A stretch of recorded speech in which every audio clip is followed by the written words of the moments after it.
My name is Ethan, and if you're watching this, it's probably because you've known a Marcus Thorne in your own life. You've felt that unique, cold dread that comes from being utterly dependent on the whims of a man who sees power not as a responsibility, but as a birthright. For years, I was a junior partner at Thorne, Blackwood and Associates, and my job description was simple: do whatever Marcus Thorne said. His power was absolute, a reality we all lived under, codified in an amended partnership agreement that he treated like scripture. It gave him total unilateral control over every client, every case, and every dollar of compensation. He was a king, and the rest of us were just well-paid serfs, tending his land. But sometimes, kings forget how their thrones were built. And sometimes, a serf finds the original blueprints. This is the story of how I found them, and how we used them to tear down a tyrant's castle with nothing more than a forgotten piece of paper. If you've ever felt overlooked, underestimated, or just plain fed up, stick around.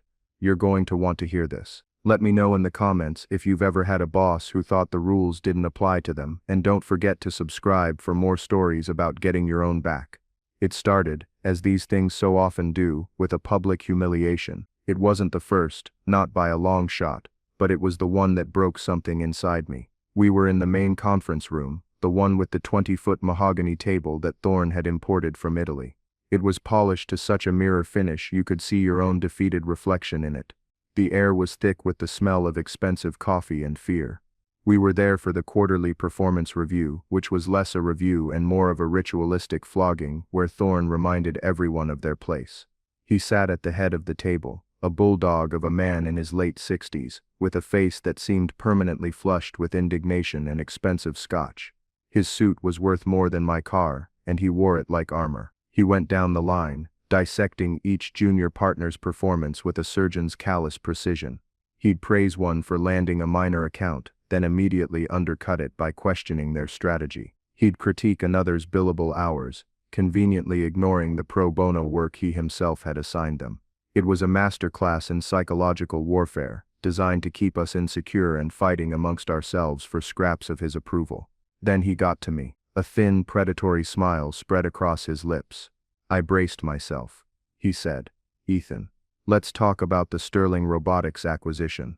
A major win, he began, and for a foolish second, a flicker of pride ignited in my chest. I had brought Sterling in. I had spent 6 months cultivating that relationship, playing golf with their CEO, remembering his kids' names, putting in the late nights to build a case for our firm that was ironclad. It was my win, from start to finish. Thorne continued, his voice dripping with condescension. A $9 million retainer. Impressive, he let the word hang in the air. But, and there it was, the inevitable but. He projected a slide onto the screen. It was an email chain. My email chain, with the Sterling CEO. Thorne had somehow accessed my private inbox, a blatant violation of any professional decorum, but a move so brazen nobody dared to question it.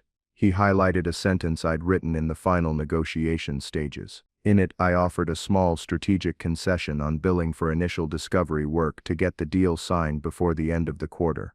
It was a standard move, a calculated loss leader to secure a massive long-term client. It was smart business. He turned to the room. "You see this?" He pointed a thick finger at the screen. "This is weakness. This is leaving money on the table." Ethan was so desperate to close, he gave away the front door. He looked at me, his eyes 2 chips of ice.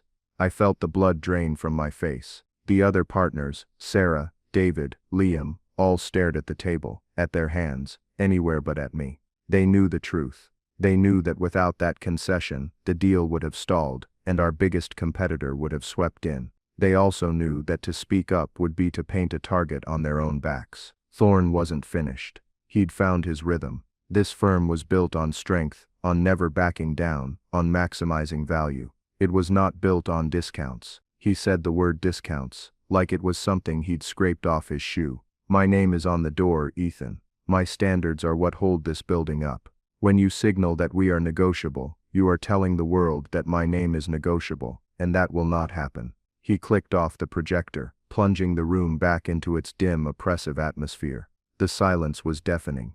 I could feel a dozen pairs of eyes on me, a mixture of pity and relief that it wasn't them. My jaw was clenched so tight, I thought my teeth would crack. I wanted to scream. I wanted to lay out the entire 6-month strategy, the competitive analysis, the risk assessment that proved my move was the right one. I wanted to ask him, when was the last time he'd actually brought in a new client of that magnitude himself, instead of just feeding off the work of his juniors. But I did what we all did. I swallowed it. I took the heat. I nodded, my neck stiff, and said the words that had become our mantra. I understand, Marcus. It won't happen again. He gave a curt, satisfied nod, the king pleased with the obedience of his court. The meeting ended a few minutes later. As we filed out, a couple of the partners gave me a sympathetic glance, a slight, almost imperceptible nod that said, "We know, man, just hang in there." But no one said a word. The system Thorne had built was too perfect. Our compensation, our bonuses, even our client assignments were determined by a complex formula that existed only in his head, ratified by that damnable amendment. To challenge him was to risk your career, your mortgage, your kids' tuition. He owned us. And the worst part, he had made us complicit in our own subjugation. We policed each other. Our silence born of shared fear. Competence isn't cheap until you lose it. In Thorne's world, loyalty was the only currency, and its value was set by him, day by day. That day, my value was 0. And as I walked back to my office, the echo of his condescension ringing in my ears, I knew something had to change. I just had no idea it would be me. The walk back to my office felt like trudging through wet concrete. Each step was heavy, laden with a fresh layer of humiliation. My office, which I'd once seen as a symbol of my success, a corner view on the 34th floor, a testament to years of grinding, now felt like a gilded cage. I closed the door, the solid click echoing the finality of my public execution.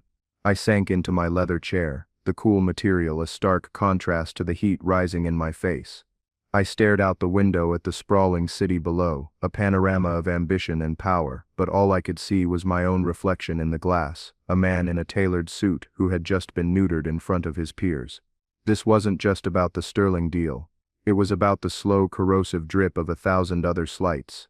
It was the time Thorne took credit for a legal brief I'd stayed up for 72 hours straight to perfect. It was the way he'd reassign a lucrative client to a more senior loyalist partner right as the real work was about to pay off. It was the paternalistic pats on the back in the hallway, accompanied by vague promises of a brighter future that never seemed to arrive. It was the culture of fear he cultivated, where innovation was risky and conformity was rewarded. We were all frogs in a pot. And Thorne had been turning up the heat so gradually for years that we'd forgotten what it felt like to not be boiling. My mind drifted back to when I first joined the firm as a summer associate, full of fire and ideals. It wasn't Thorne, Blackwood and Associates then. It was Blackwood, Vance and Miller. Marcus Thorne was a rainmaker, a senior partner, yes, but he was one of several. The man I'd looked up to back then was Arthur Vance. Arthur was everything. Thorne wasn't quiet, cerebral, and deeply principled. He was a lawyer's lawyer. He believed the law was a craft, not just a bludgeon. He saw a well-argued motion as a thing of beauty. He took me under his wing, taught me how to think 3 moves ahead, how to find the narrative in a mountain of discovery documents. He used to say, "Ethan, never forget that our name and our word are the only assets that can't be stripped in a bankruptcy." I remembered the day Arthur got sick. It was about a decade ago. It came on suddenly, a brutal diagnosis that forced him into an immediate long-term medical leave. The firm was shaken. Arthur was the keel of the ship. With him gone, a power vacuum formed, and Thorne, with his predator's instinct, moved to fill it. He started talking about the need for strong, centralized leadership to weather the storm. He used the uncertainty and fear as a chisel to slowly chip away at the firm's collaborative foundation. The amendment was his masterpiece. He called a special partners meeting. I was a senior associate then, not yet a partner, so I wasn't in the room. But the story circulated in hushed tones. Thorne presented his amended partnership agreement as a temporary measure, a way to streamline decision-making during a crisis.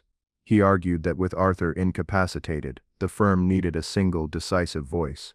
He charmed, he cajoled, he threatened. He promised bigger bonuses and more prestigious clients to those who sided with him. Most of the partners, worried about the firm's stability without Arthur, went along with it. It was a power grab, disguised as a rescue mission.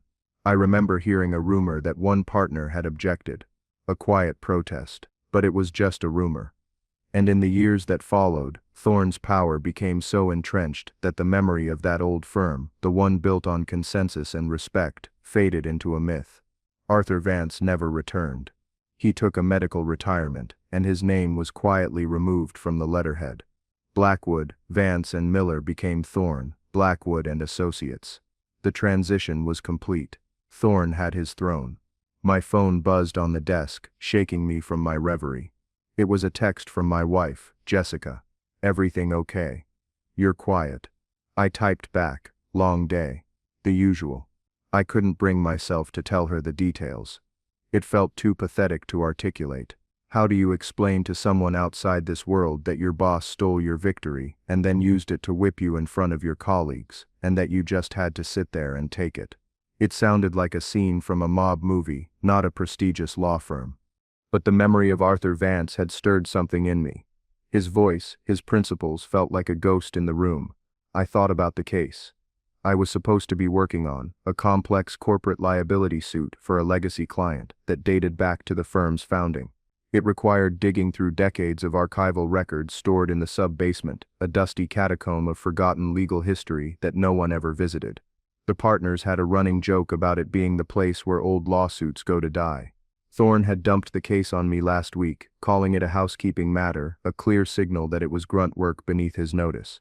Normally, I would have delegated the archival dive to a paralegal, but today I needed to get away. I needed to be somewhere where the oppressive weight of the 34th floor couldn't reach me.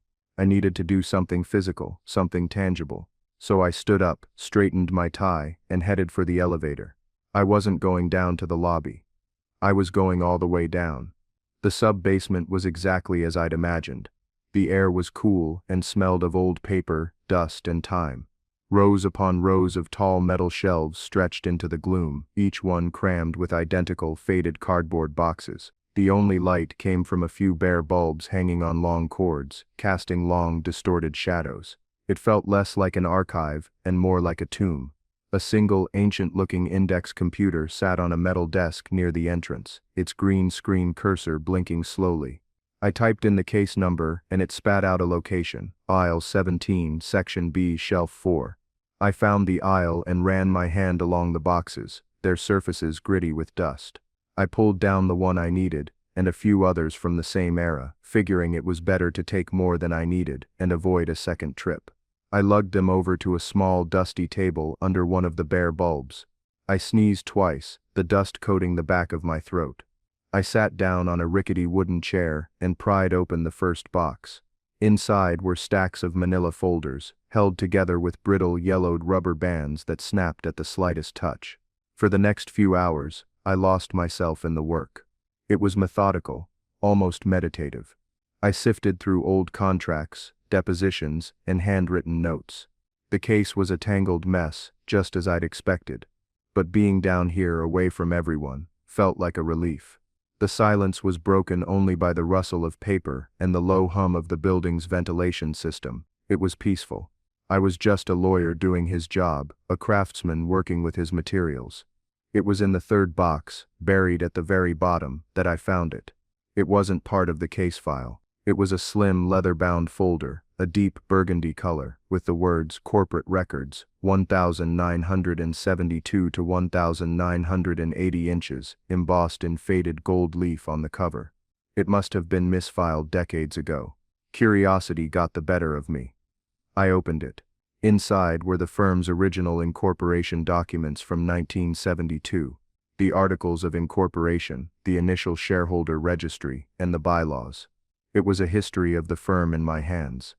The paper was thick and creamy, the type a soft, faded black. I skimmed through the dense legal text, a time capsule of a different era, and then I saw it. Tucked away in Article 7, Section 3, under the heading Amendments to Partnership Agreement. It was a single, unambiguous sentence. All amendments to this agreement, its articles or its bylaws, must be approved by a unanimous vote of all sitting partners, with votes cast in person or by formal, notarized proxy. My heart started to beat a little faster. Unanimous. Not a majority. Not a supermajority. Unanimous. A word with no ambiguity. Thorne's amendment, the one that gave him his dictatorial power, was passed a decade ago. I knew for a fact it wasn't unanimous. The rumors about a protest, about an objection, they had to be true. But a rumor wasn't proof. My mind was racing. I needed the minutes from that meeting. I packed the leather-bound folder into my briefcase, my hands trembling slightly. I left the case files on the table and went back upstairs. My mind a whirlwind of possibilities. The firm's meeting minutes were digitized, stored on the central server. As a junior partner, I had access. I got back to my office, my hands feeling cold and clammy. The city lights were twinkling outside, but I didn't see them. I was seeing a path, a narrow, dangerous path, opening up in front of me. I logged into the server, my fingers flying across the keyboard. I navigated through the labyrinthine digital archive to the records from 10 years ago. I found the file, minutes of special partnership meeting, dated October 14th. I clicked it open. My eyes scanned the document, my breath held tight in my chest. It was all there. Thorne's grandstanding speech about strength and stability, the nervous debate, the roll call vote, partner after partner. Then I got to the end of the list. And there it was, in cold digital type. Note: partner Arthur Vance, on long-term medical leave, was not present to vote. A formal written objection to the proposed amendment was received from Mr. Vance via courier on October 13th and was read into the record by the presiding partner. I leaned back in my chair, a slow cold wave washing over me. It felt like the floor had just dropped out from under me. A written objection. Thorne had presided over that meeting. He had read the objection. He knew the vote wasn't unanimous. He knew the amendment was invalid. For 10 years, the contract that built his throne, the scripture he quoted from, the foundation of his absolute power, was void. It was a lie. A magnificent, audacious, decade-long lie. He hadn't forgotten the clause. He had ignored it. He had gambled that no one would ever find the original bylaws. He had gambled that Arthur Vance was too sick to fight, that the other partners were too scared to question, and that the sheer force of his will could bend reality itself. And for 10 years, he'd been right. A slow smile spread across my face. It wasn't a happy smile. It was the smile of a man who has just found a weapon in a fight he thought he couldn't win. Thorne's power wasn't derived from his name on the door or his blustering speeches. It was derived from a contract. A contract that was, and always had been, worthless. The king was naked, and I was the only one who had just found his clothes. I picked up my phone. I didn't call my wife. I opened a group text to Sarah, David, and the other junior partners, the ones who had sat in silence and watched me burn that afternoon. The message was simple. Conference room 3. Tomorrow, 7 a.m. Don't be late. It was time to stage a corporate coup. The discovery was a shot of pure adrenaline. It coursed through my veins, chasing away the fatigue and the lingering sting of humiliation. I sat there in the silence of my office, the city lights a glittering tapestry outside, holding 2 pieces of information that were in essence a bomb. The 1972 bylaw and the 2012 meeting minutes. Together they were the key to everything. But having a bomb and knowing how to detonate it are 2 very different things. A clumsy move, a premature revelation, and Thorne would find a way to bury me, the documents, and the truth. I needed a plan. A meticulous, airtight, and ruthless plan. My first instinct was to call the other junior partners immediately to share the explosive news. But I forced myself to slow down. I looked at the names on my screen: Sarah Jenkins, David Chen, Liam O'Connell, and a few others. We were all in the same boat, chafing under Thorne's rule, but our personalities and our tolerance for risk were wildly different. Sarah was brilliant and pragmatic, a litigator who saw every angle but was also deeply cautious. David was a corporate law genius, quiet and detail-oriented, a man who lived and breathed contracts. Liam was the youngest, ambitious, and a little hot-headed, resentful of Thorne for constantly sidelining him.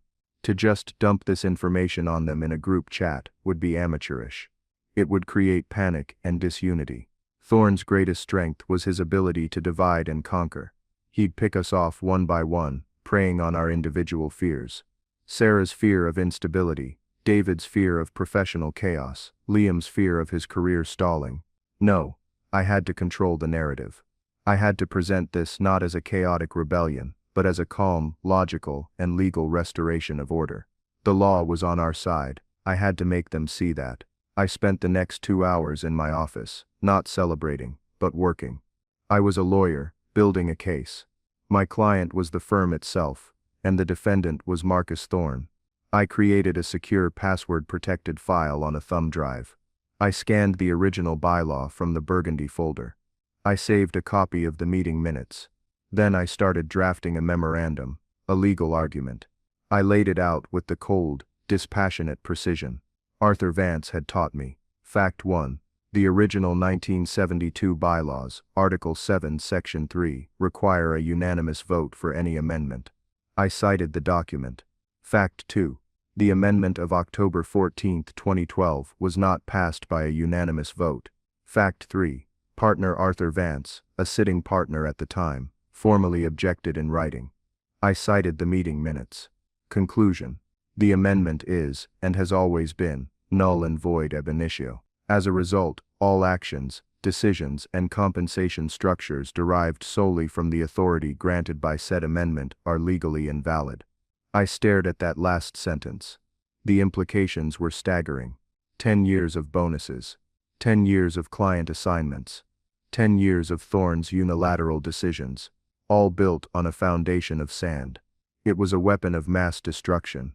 We didn't just have to take back control. We had to decide how to handle the fallout from a decade of illegitimate governance. This was more complicated than just cornering a bully.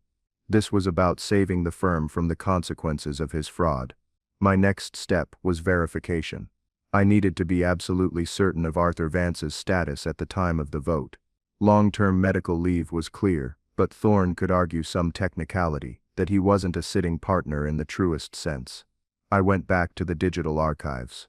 I searched for Arthur's personnel file. Most of it was restricted. But I found what I needed, a copy of the medical leave agreement. It explicitly stated that he retained his full partnership status, his equity, and all associated rights, including voting rights, for a period of 24 months. The vote on Thorne's amendment had taken place a mere 6 months into that leave. He was, unequivocally, a sitting partner.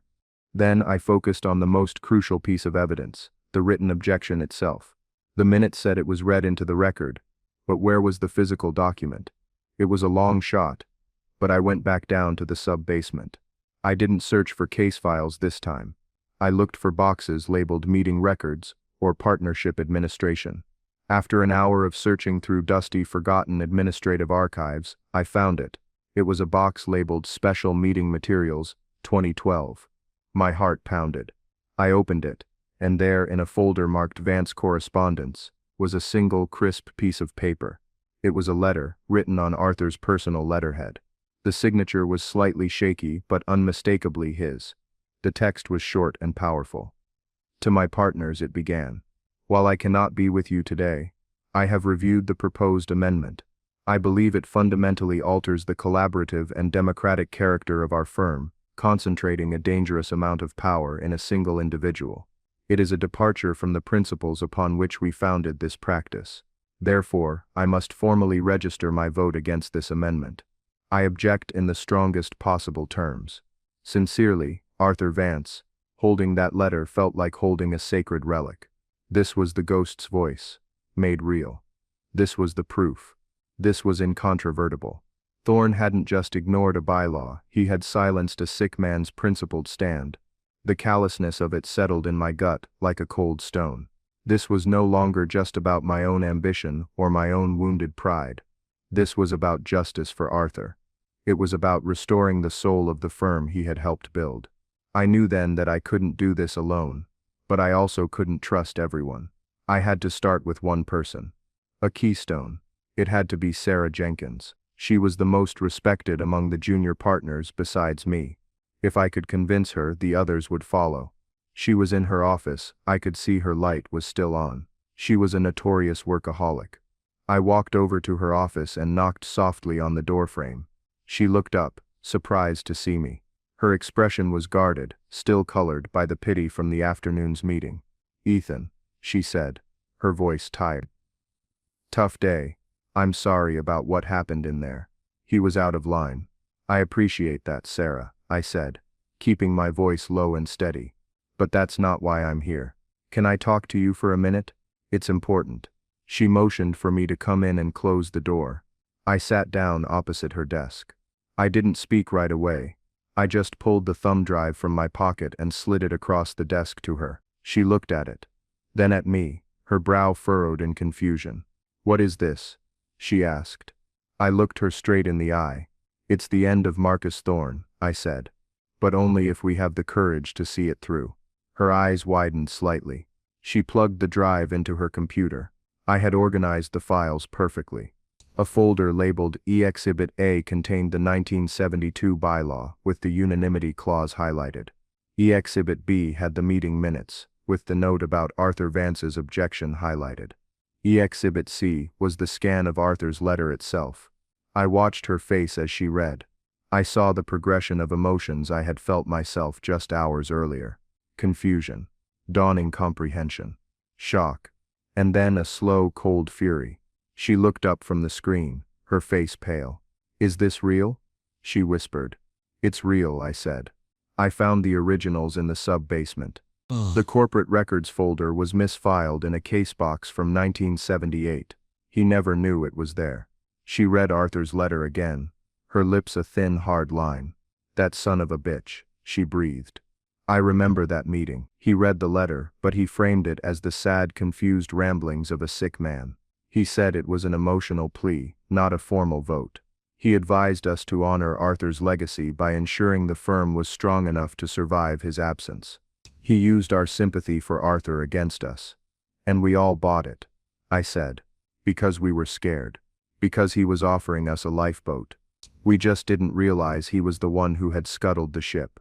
Sarah leaned back in her chair, her eyes distant, replaying a decade of history in her mind. All of it, she said. The power, the control, the bonuses he doled out like a feudal lord. It's all based on a fraud. Yes, I said. And we are going to correct it. Her lawyer's mind immediately went to the risks. He'll fight. He'll try to crush us. He'll sue us into oblivion. He'll paint us as mutineers. And he'll lose, I countered. My voice firm. Because the facts are the facts. The contract is void. We aren't staging a mutiny, Sarah. We are enforcing the bylaws. We are the ones following the law. He's the one who has been operating outside of it for 10 years. We have the ultimate leverage. The very foundation of his authority is illegal. She was silent for a long time, staring at the screen. I could see the gears turning in her head, weighing the risk against the reward. The theme of our struggle was clear. Competence isn't cheap. And for a decade, Thorne had been getting our collective competence at a steep discount, paid for with our fear and our silence. Finally, she looked at me, a new light in her eyes. A glint of steel. Okay, she said. What's the plan? That was the moment the coup truly began. We spent the next 2 hours mapping it out. We would approach David Chen next. His expertise in corporate contracts would be invaluable in reinforcing the legal standing of our position. Then we'd bring in Liam and the others. We would hold the meeting I'd called for 7 a.m., but it would be a strategy session, not a reveal. We had to present a united front before we ever confronted Thorne. We agreed not to breathe a word of this to anyone else. Secrecy was paramount. We would gather our allies in the shadows. We would build our case, document everything, and prepare for every contingency. We decided that I would reach out to Arthur Vance's family, not to involve him directly. That wouldn't be fair to him, but to let his wife know what we had found. It felt right. It felt like we were not just taking power but restoring a legacy. As I finally left the office late that night, the city was quiet. The weight of the day's humiliation was gone, replaced by a heavy but thrilling sense of purpose. Thorne had built his empire on a lie, believing he was the only one who knew the truth. He had forgotten the first rule of power. It's a contract, not a crown. And we had just found the clause that rendered it void. The silent takeover was in motion. The next morning, the air in conference room 3 was thick with tension and the smell of stale coffee. It was just before 7 a.m., the sky outside a pale pre-dawn gray. I had arrived early, setting up my laptop at the head of the small table. Sarah arrived next, giving me a firm, determined nod. Then David Chen, looking nervous and confused. And finally Liam O'Connell, looking impatient and annoyed at the early start. I waited until the door was closed. I looked at each of them. Sarah already knew. David and Liam just looked at me, waiting for an explanation. "Thanks for coming," I began, my voice calm and measured. "I know you're all wondering why I called this meeting. This morning we're not colleagues competing for scraps from Marcus Thorne's table. This morning we are what we were always meant to be, partners." Liam snorted. "Right, partners in name only. What's this about, Ethan? Did Thorne put you up to some new loyalty test after yesterday's fiasco?" I ignored the jab. I looked at David. "David, you're the best contract lawyer in this firm. What is the single most important principle of contract law?" David, ever the academic, blinked. "Meeting of the minds," he said. "Offer, acceptance, consideration. And what happens if the terms of the contract are violated at the moment of its creation?" I pressed. "It's void," he said simply, as if it never existed. "Exactly," I said. I turned my laptop around to face them.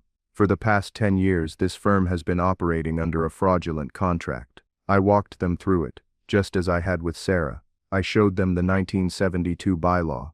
I showed them the meeting minutes. And I showed them the scan of Arthur Vance's letter. I watched their faces. Liam's cynical smirk slowly dissolved, replaced by wide-eyed disbelief. David leaned forward, his eyes glued to the screen, reading the text of the bylaw again and again, as if trying to will it to be untrue.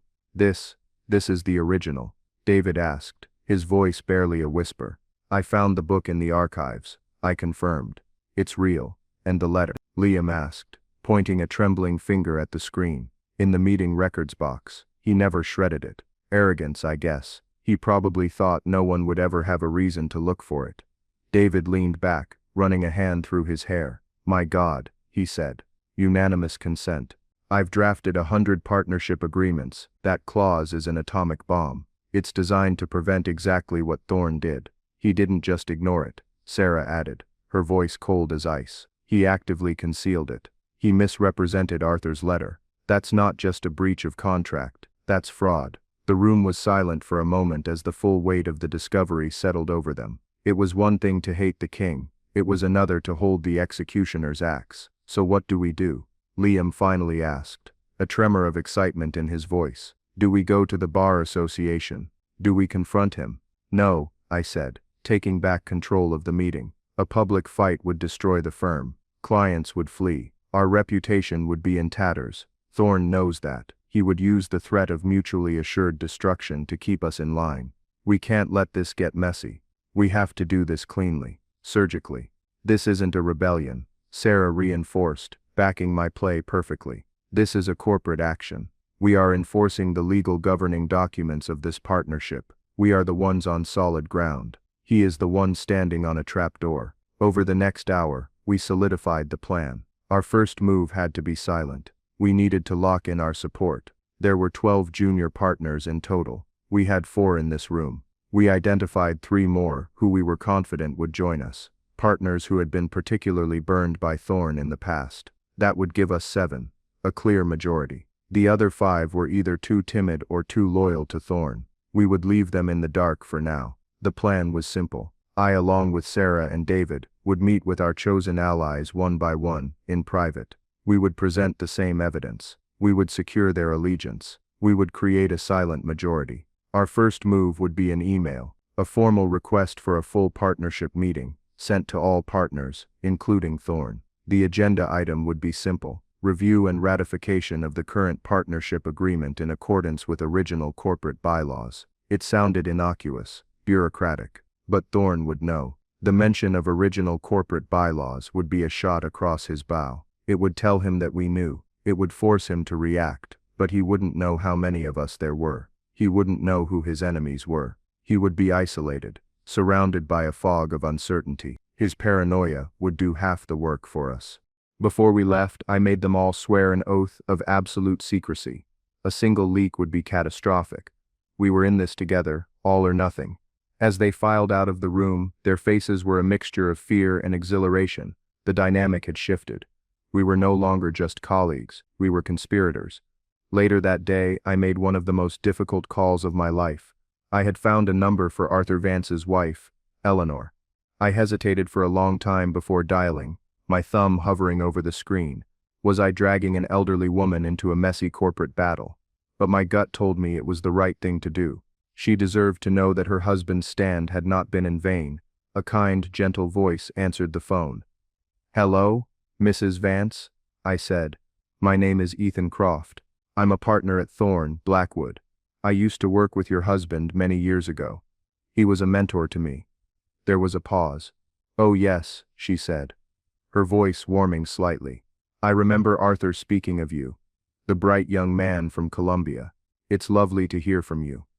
"Ethan, how is Arthur? Is he doing well?" "He is," I said, feeling a pang of guilt for the real reason for my call. "He's living in a nice facility up in Connecticut. His mind isn't what it used to be, but he's peaceful." "That's good to hear," she said softly. "Mrs. Vance, I'm calling about something sensitive," I said, choosing my words carefully. I was recently reviewing some of the firm's founding documents. I came across the records from the partnership meeting in 2012, the one where Marcus Thorne changed the agreement. The warmth in her voice instantly vanished. "I remember that day," she said, her tone turning brittle and cold. "I remember the pressure Marcus put on him, calling the hospital, sending couriers, insisting that Arthur sign a proxy, that he support the change for the good of the firm. Arthur was so agitated. He knew what Marcus was doing. He knew it was wrong. He wrote a letter," I said quietly. "An objection." "Yes, he did. He dictated it to me, and I typed it. He was so weak, but his mind was clear as a bell on that point. He said, 'Eleanor, this is a matter of principle. A man must stand for something.'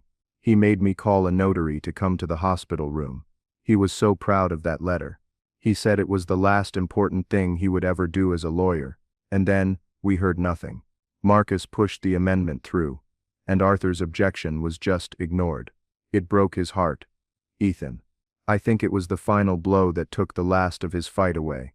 I closed my eyes, the image of a sick, proud man fighting one last battle searing itself into my mind. "Mrs.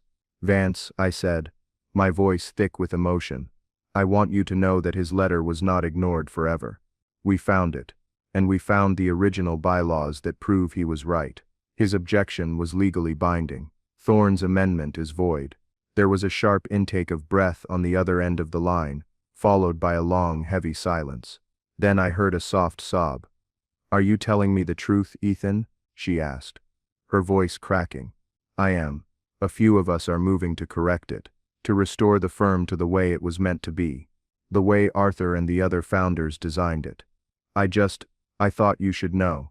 Your husband's last act as a lawyer mattered. It's about to change everything. Thank you." She wept softly. "Oh, thank you for telling me. To know that he didn't just shout into the wind, it means more than you can possibly imagine." After I hung up, I sat in my office for a long time. The corporate coup had now become a moral crusade. Thorne hadn't just cheated his partners. He had dishonored a good man.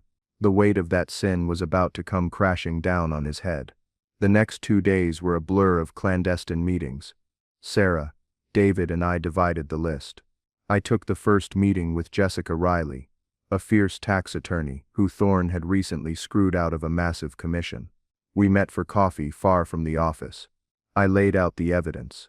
Her reaction was instantaneous. She didn't even flinch. She just looked at me with a grim smile and said, "Tell me where to sign." Sarah met with 2 others, securing their allegiance with her calm, logical presentation of the facts. David, to his credit, overcame his natural caution and convinced another partner by walking him through the irrefutable legal precedent. By the end of the week, we had our silent majority. 8 partners, including myself. 8 votes against Thorne's 1. The others didn't matter anymore. We had the numbers. It was time for the first move. The silent shot. On Friday afternoon, at exactly 4 p.m., I hit send. The email was sent to all 16 sitting partners. Subject: Formal request for full partnership meeting. Dear partners, Pursuant to the firm's governing protocols, a majority of sitting partners hereby request a full partnership meeting to be held on Monday at 9 a.m. in the main conference room. Agenda Item 1. A review and formal ratification of the current partnership agreement in accordance with the original 1972 corporate bylaws. Please confirm your attendance. I signed it, and below my name were the digital signatures of the 7 other partners in our group. The effect was immediate. My office phone, which had been silent, began to ring. It was Liam. He's seen it. He's going ballistic. He's storming down the hallway. Good, I said calmly. Let him. Through the glass wall of my office I could see the commotion. I saw Thorne, his face the color of a ripe plum, marching down the corridor. He was bellowing my name. The few staff members still in the office flattened themselves against the walls to get out of his way. He burst into my office without knocking, slamming the door behind him. He threw his phone down on my desk. It had my email on the screen. "What is the meaning of this?" he roared, his voice shaking with fury. "What is this garbage about 1972? Is this some kind of joke?" I leaned back in my chair, keeping my expression perfectly neutral. "It's not a joke, Marcus. It's a formal meeting request. I believe it's in order. Don't you play coy with me, Ethan. This has your fingerprints all over it. After all I've done for you, for this firm, this is how you repay me. With this pathetic little mutiny. Who else is in on this? Was it Sarah? David? I'll ruin them. I'll ruin you all." His panic was beautiful. He was a cornered animal, lashing out wildly. He was trying to find his accusers, but he was staring at a united front, and it was driving him insane. "There is no mutiny, Marcus," I said, my voice dangerously quiet. "There is only a partnership meeting to discuss the legal framework of this firm, a framework you of all people should be intimately familiar with. You were there when it was written." His face went pale. The mention of him being there, in the beginning, was the real blow. It told him I knew more than he thought. I didn't just have a document. I had the history. "This is a mistake," he hissed, his voice dropping to a threatening whisper. "You have no idea what you're playing with, son.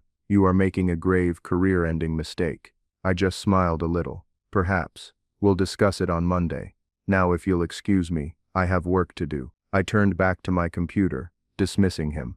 It was the most powerful thing I could have done. For a moment he just stood there, sputtering, speechless. The great Marcus Thorne, the man whose voice could make partners tremble, had been rendered impotent. He finally snatched his phone off my desk and stormed out, slamming the door so hard the glass rattled in its frame. I took a deep breath. The first shot had been fired. The silent takeover was no longer silent, and the king knew his throne was under siege. He had the weekend to panic, to threaten, to try and peel away our support. But he was fighting shadows. He was swinging at ghosts. And on Monday morning, he was going to walk into a room and find out that the ghosts were real. The weekend was the longest of my life. My phone buzzed incessantly with texts from the other members of our shadow committee. Thorne was on the warpath. He was calling everyone, alternating between threats and promises. He called Sarah and offered her the head of the litigation department, a position she'd coveted for years. He called David and promised him a seat on the executive board. He called Liam and dangled the Sterling Robotics account, the very client he had humiliated me over. It was exactly what I had predicted. He was trying to break the chain by targeting its weakest links. We had a group chat going, a secure one, where we reported every contact. "He's offering me everything but his firstborn," Sarah texted.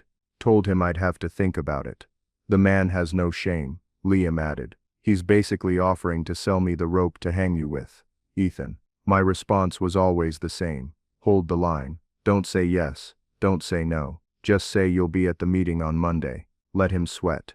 His desperation was a tell. It proved he had no idea who was really with me. He was carpet bombing the entire junior partnership, hoping to hit the ringleaders. This confirmed our strategy was working. He was isolated, fighting an enemy he couldn't see. The theme was playing out in real time. A structure built on a lie is fragile. Push it in one place, and the whole thing starts to groan. On Sunday night, I got a call from a number I didn't recognize. It was one of the partners we hadn't approached, a man named George, who had always been a staunch Thorne loyalist. "Ethan," he said, his voice low and conspiratorial, "I know what you're doing, and you need to stop. I stayed silent, letting him talk. Marcus is building a case against you. Misuse of firm resources, conspiracy to undermine management. He's going to have you disbarred. He's offering the rest of us a new deal, a better one, once he cuts out the cancer. He just needs to know who to trust. Walk away from this, Ethan. It's not too late. Tell me who else is with you, and I can make sure you land softly. It was a classic Thorne move, using a sycophant to deliver a threat wrapped in a phony olive branch. It was also a fishing expedition. He still didn't have the names. George, I said, my voice flat and devoid of emotion. Thank you for your concern. I'll see you at the meeting tomorrow. I hung up. The final piece of my plan was the most audacious. I had spent part of the weekend drafting a series of documents. The first was a formal motion to declare the 2012 amendment null and void. The second was a motion to immediately dissolve the executive powers granted by that amendment. And the third was a motion to establish a new interim management committee, to be composed of 3 partners, elected by a simple majority vote. I had left the names blank. We weren't just tearing down the old kingdom, we were bringing the architecture for the new republic. Monday morning arrived, gray and rainy, as if the city itself was holding its breath. I walked into the main conference room at 8:55 a.m. The long mahogany table was already mostly full. My 7 allies were seated on one side, a silent, unified block. Their faces were grim but resolute. On the other side sat Thorne's people, including George, who refused to meet my eye. They looked nervous, shifting in their seats, glancing towards the door. And at the head of the table, in his usual spot, sat Marcus Thorne. He looked like he hadn't slept all weekend. His face was puffy, his eyes bloodshot, but he had dressed himself in his usual armor of bespoke tailoring. He radiated a palpable aura of rage. He stared at me as I took a seat. Not at the far end of the table, as a junior partner normally would, but in the middle of my block, directly opposite him. The room was silent. You could hear the faint whisper of the air conditioning and the drumming of the rain against the tall windows. At precisely 9 a.m., Thorne slammed a gavel on the table, a theatrical gesture he hadn't used in years. "This meeting is now in session," he growled, his eyes sweeping the room. "I see we have a full house. Before we get to the absurdity on the agenda, I want to say something. This firm is a family, and like any family, it sometimes has to deal with wayward children. Children who mistake kindness for weakness. Children who think they know better than their elders." He was looking right at me. "There has been a cancerous plot growing within this firm," he continued. "A conspiracy to undermine the stability and success we have all worked so hard to build. It is led by a man who is ungrateful, ambitious to a fault, and who has put his own ego ahead of the well-being of this entire family." He paused for dramatic effect. "But I have good news. This cancer is being excised. Legal proceedings are being drawn up. The individuals responsible for this treason will be removed from this firm and will be lucky to ever practice law again." He thought he could scare us into submission. It was his only move. But he was playing by the old rules, under the authority of his voided contract. He didn't realize the game had changed. I didn't say a word. I simply reached into my briefcase and pulled out a stack of folders. I slid one across the table to Thorne, and then, one by one, my allies and I got up and walked around the table, placing a folder in front of every single partner, including Thorne's loyalists. "What is this?" Thorne barked, though he didn't touch the folder. "That," I said, my voice ringing out in the silent room, "is the agenda, and the supporting documentation." He sneered. "I know the agenda. It's a joke." "Open the folder, Marcus," Sarah said, her voice sharp. With a look of utter contempt, he flipped open the cover. Inside, on top, was a crystal-clear copy of Arthur Vance's letter. I watched his face. For a split second, the mask of indignation fell away, replaced by a flicker of pure, unadulterated fear. He recognized it. He remembered. He knew exactly what it was and what it meant. He recovered quickly, but the damage was done. The other partners were all opening their folders, a collective rustle of paper filling the room.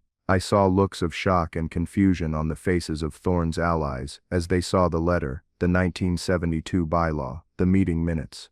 They were seeing the proof for the first time. They were realizing the man they had backed was a fraud. "This is irrelevant," Thorne sputtered, trying to regain control. "A historical footnote.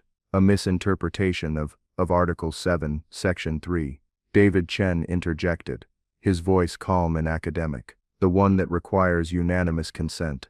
I don't believe there's any way to misinterpret the word, unanimous, Marcus. It's rather precise. The firm's bylaws are the firm's constitution, I said, standing up. And for 10 years, you have governed this firm in direct violation of that constitution. The amendment that granted you absolute power is void. It has always been void. Your authority is an illusion. A gasp went through the room. George, the loyalist, was staring at the documents, his face ashen. He was a lawyer. He could see the truth. The legal argument was irrefutable. This is preposterous. Thorne roared, slamming his fist on the table. I am this firm. I have built it into what it is. You ungrateful worms. You built it on a lie. Marcus, I said, my voice dropping. And you did it by silencing a sick man who trusted you. You dishonored Arthur Vance. You dishonored this partnership. I let that hang in the air. The moral weight of the accusation was as powerful as the legal one. Therefore, I continued, pulling out my final set of papers. I move to formally declare the amendment of October 14, 2012, null and void, ab initio. I second the motion, Sarah said, immediately. All in favor? I asked, looking around the room. One by one, my 7 allies raised their hands. Aye, they said, their voices clear and strong. Then, a surprise. One of Thorne's partners, a woman named Maria, slowly raised her hand. Aye, she whispered, looking at Thorne, with disgust. That's 9 votes, I announced. Motion carries. Thorne was apoplectic. You can't do this. This is my firm. It's not your firm, Marcus, I replied. Calmly, it's our firm, and we're taking it back. The exodus wasn't just a possibility anymore. It was an imminent organized threat, and the look on Thorne's face showed he finally truly understood. This wasn't just about my personal grievance. I had methodically dismantled his power base right under his nose. The shift in the room was palpable. It wasn't just a transfer of power, it was the shattering of a myth. The myth of Marcus Thorne, the untouchable titan. He was just a man, a fraud, and his pillars of support were crumbling in real time. The talent was walking out the door, not literally, but philosophically. Maria's vote was the first crack in the dam. The others on his side of the table were looking at each other, then at the documents, then back at Thorne. Their loyalty was to the firm, to their careers, and they were realizing they had backed a losing horse. Their desperate, panicked expressions were a mirror of his own. Thorne, seeing his loyalists waver, tried his last, most desperate gambit, manipulation. He softened his tone, morphing from a raging bull into a wounded father figure. His face, which moments ago was contorted with rage, now sagged with a look of profound betrayal. Ethan, Sarah, David, he began, his voice laced with a pained, sorrowful timbre. Have I been a perfect leader? No, I'm human. I've made mistakes. I pushed too hard sometimes. I know that. But everything I did, every hard decision, was for the good of this firm, to keep us strong, to keep us profitable, to make sure your families were provided for. He was good. I had to give him that. He was trying to reframe his tyranny as tough love leadership. He was appealing to their wallets, to their sense of security. Don't throw it all away over a technicality, a dusty piece of paper from 50 years ago, he pleaded, his eyes sweeping over the wavering partners. We can fix this. I can fix this. Let's just take a step back. Let's talk. I'm willing to be flexible. We can amend the amendment. We can form a committee. I'm open to anything. Just don't destroy our family. It was a masterful performance. A desperate, pathetic, and utterly transparent one. He was offering us the very things he had denied us for a decade, but only now, with a gun to his head. He wasn't offering peace.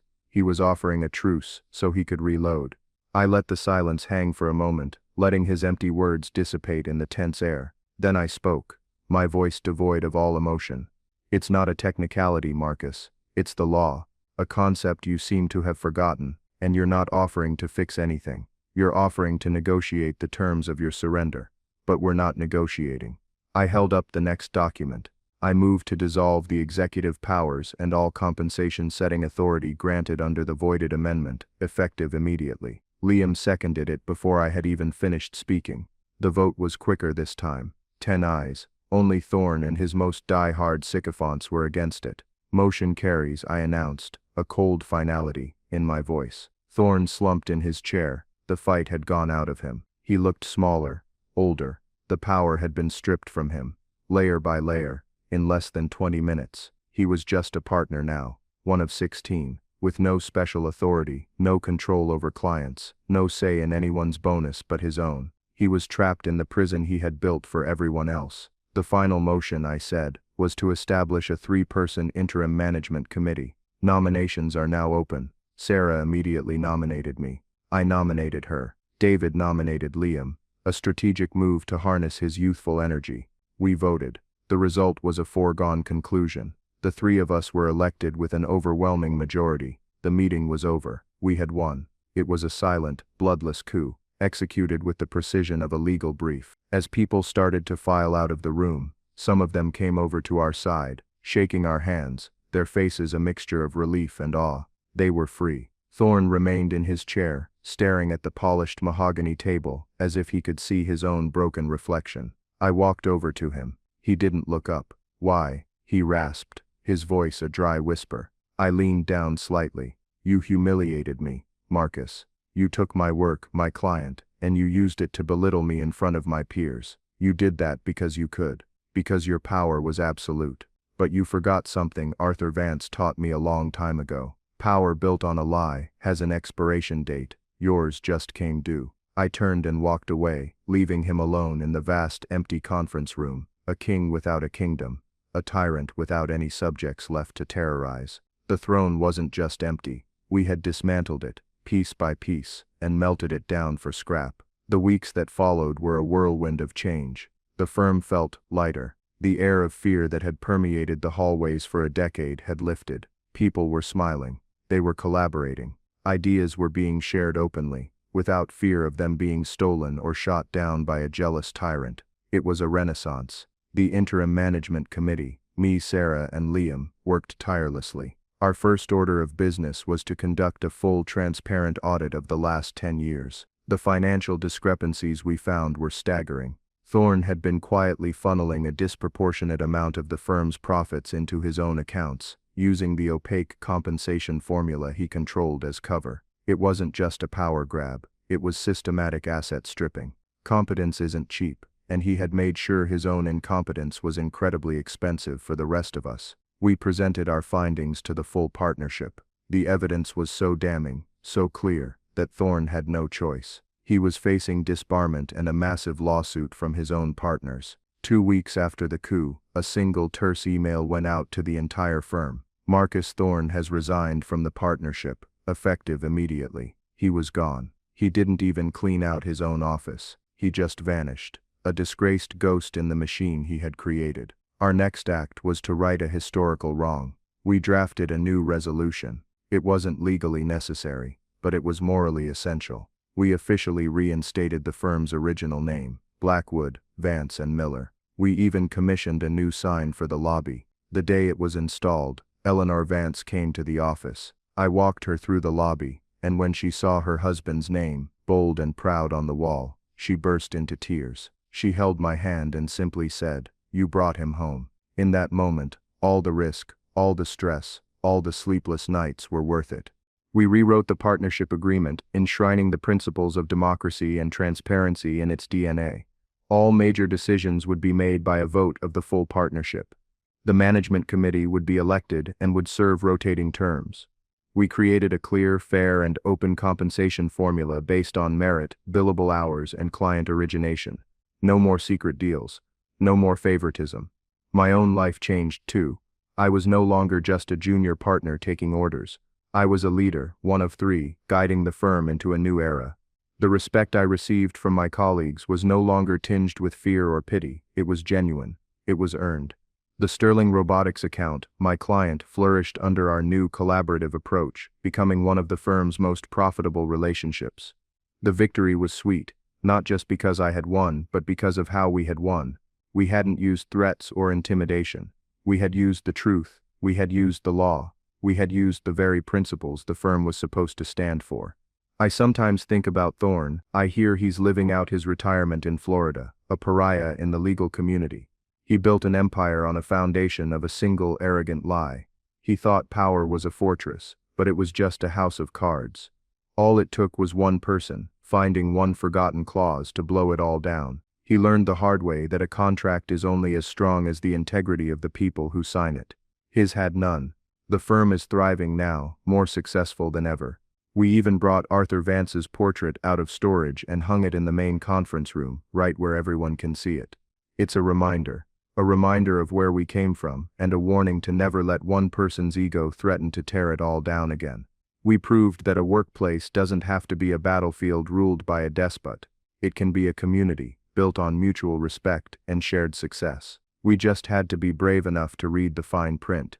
So that's my story. It's a reminder that sometimes the biggest chains are the ones we allow to be placed on us. And sometimes the key to breaking them is hidden in plain sight, just waiting for someone to look. The structures that seem so permanent, so absolute, are often more fragile than we think. Power is a contract, and every contract has a loophole, a forgotten clause, a fatal flaw. You just have to have the courage to find it, and more importantly, the courage to use it. Thanks for listening to my story. I really hope it gives some of you out there a bit of hope if you're in a similar situation. Let me know in the comments below what you would have done in my shoes, or if you've ever uncovered a secret that changed everything at your job. I read all the comments, and it's good to know we're not alone in these fights. If you enjoyed this, please give the video a like, share it with someone who might need to hear it, and make sure you hit that subscribe button and turn on notifications so you don't miss the next story. Take care of yourselves, and remember to always read the fine print.